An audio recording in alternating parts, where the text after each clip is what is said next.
नमस्कार साथियों। मैं अंकित बागबाहरा ब्लॉक कांग्रेस कमेटी का वर्तमान में active president.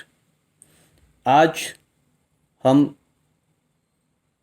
Speak up for jawans के लिए पूरे देश में एक बहुत जो बड़ी घटना घटी जिससे सारे हिंदुस्तानी का दिल व्यथित है और वह चीन से बदला लेने को आतुर है। आज तरह तरह की बात हो रही है और फिर से अपनी जिम्मेदारी से भागने के लिए भाजपा के द्वारा पुनः 70 साल पुराना राग और 70 साल से जो वो झूठ 70 साल के नाम पे परोसते आए हैं, फिर से आम जन का, इस देश का ध्यान भटकाने के लिए तरह तरह के प्रोपेगेंडा और तरह तरह का झूठ आम जनता के सामने प्रस्तुत करने की कोशिश कर रहे हैं। मैं एक छोटी सी बात आपके सामने कम शब्दों में प्रस्तुत कर रहा हूँ कि ये बात है 19 अप्रैल सन 1954 की, जब तत्कालिक परिस्थितियों को देखते हुए उस समय के हमारे देश के यशस्वी प्रधानमंत्री सम्माननीय नेहरू जी ने उस समय के चीन के जो सबसे बड़े सरपरस्त थे चाउ एनलाई के साथ एक पंचशील समझौता में हस्ताक्षर किए, जिसके तहत ये तय हुआ था कि आपसी व्यापार और आपसी संबंधों को और मजबूत बनाया जाएगा।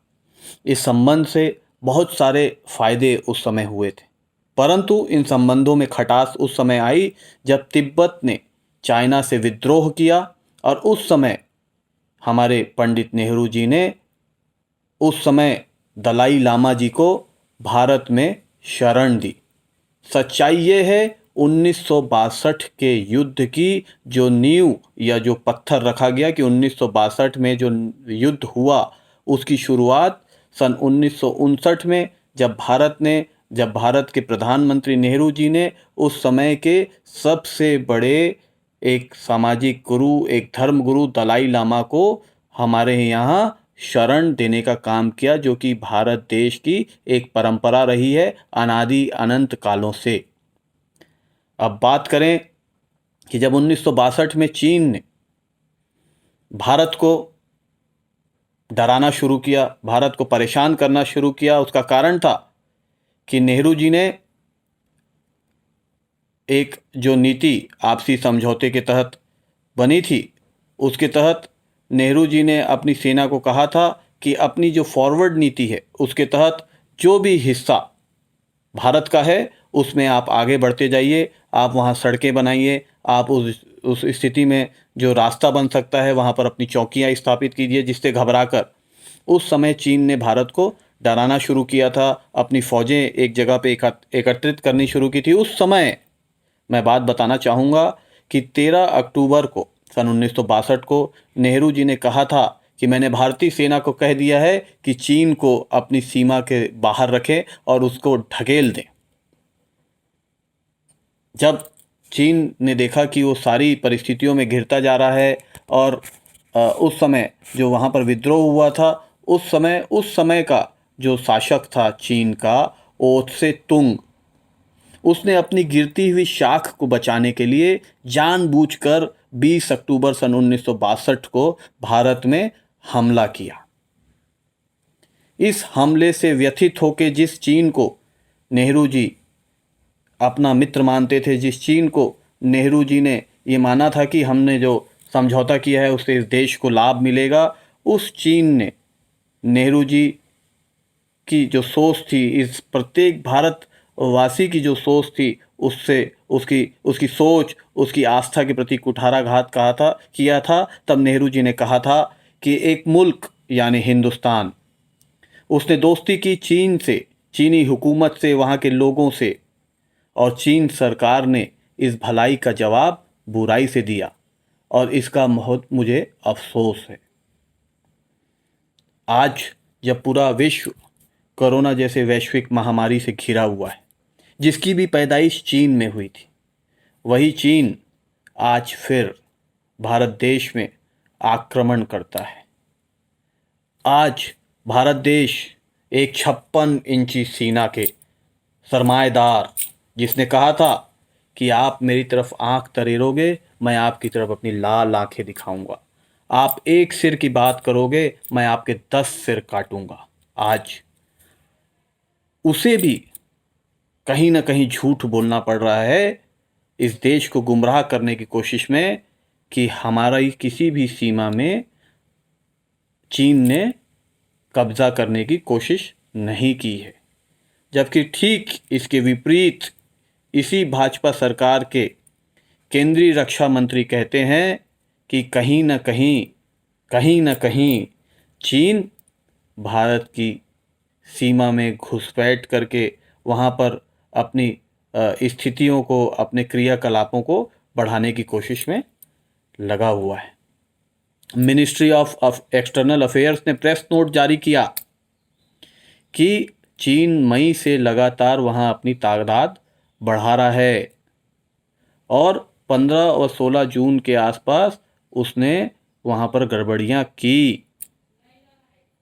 आज इस देश को मैं बताना चाहूँगा कि 1993 की संधि में एक बात तय हुई थी कि कोई भी देश उस सीमा LAC जिसे कहते हैं, लाइन ऑफ एक्चुअल कंट्रोल, वहाँ पर किसी भी प्रकार का कोई निर्माण नहीं करेगा।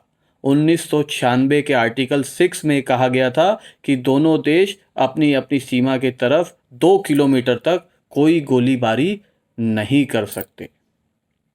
आज गलवान घाटी, पेंगांग त्सो, डेप्सांग में ये भारत की सीमा है और मैं ये बताना चाहूँगा कि इसमें अलग अलग फिंगर्स के नाम दिए गए हैं उस सीमा को, जिसमें भारत की सीमा फिंगर 8 तक और भारत की जो सीमा है फिंगर 8 तक भारतीय सीमा मानी जाती है अंतर्राष्ट्रीय स्तर पे। और आज जो चीन है वो फिंगर 4 तक घुस चुका है, जिस बात को स्वयं सेना के रिटायर्ड मेजर जनरल अश्विनी सिबाज साहब ने भी स्वीकारा है न्यूज़ 24 के कार्यक्रम में। मैं फिर से दोहराना चाहूँगा कि रिटायर्ड मेजर जनरल अश्विनी सिबाज साहब ने भी इस बात को स्वीकारा है कि चाइना वर्तमान में फिंगर 4 तक भारत की सीमा में घुस चुका है। आज हम सभी स्पीक अप फॉर आवर जवान्स के कार्यक्रम में इकट्ठे हुए हैं। मेरा सवाल बहुत सामान्य है, बहुत ज़्यादा सवाल पूछना इस मामले में उचित नहीं है, पर आज मैं इस पीड़ा से पीड़ित हूँ कि बहुत ही बेदर्दी के साथ जो घटना हुई है उसमें हमारे 20 जवान बहुत बेदर्दी से मारे गए। मेरा सवाल है भाजपा से कि भाजपा सरकार ज़मीन पर, उसके कब्ज़े पर झूठ क्यों बोल रही है? वो भारत देश की जनता को सच क्यों नहीं बताना चाहती? दूसरा सवाल, चीन के साथ भारत तत्काल व्यापार बंद करके सारे चाइनीज़ प्रोडक्ट पर बैन क्यों नहीं लगा देती?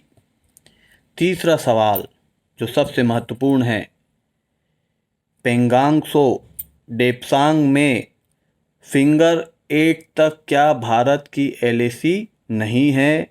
और आज जो घटना हुई उस दिन, उसके बाद क्या चाइना फिंगर 4 तक नहीं घुस आया था? इस बात को बहुत गौर से ध्यान देंगे। सवाल नंबर 4, क्या भारतीय मीडिया ने जो सैटेलाइट इमेजेस जारी की, क्या वो झूठ थी? और अगर झूठ थी तो भारत आंतरिक सुरक्षा के मामले में उन पर कार्रवाई क्यों नहीं कर रहा है? अंत में जो सबसे ज्वलंत सवाल है, पिछली लोकसभा चुनाव के पहले भाजपा ने बहुत ही शातिराना तरीके से सर्जिकल स्ट्राइक की बात की।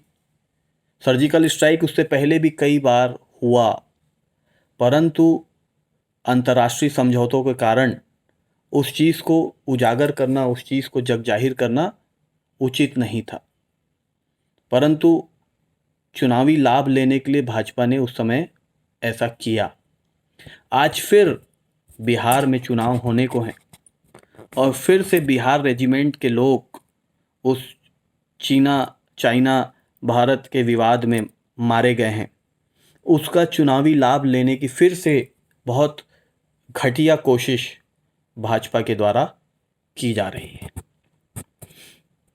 आज मेरा हाथ जोड़ के बस एक ही निवेदन है कि आज पूरा देश जवानों के साथ है।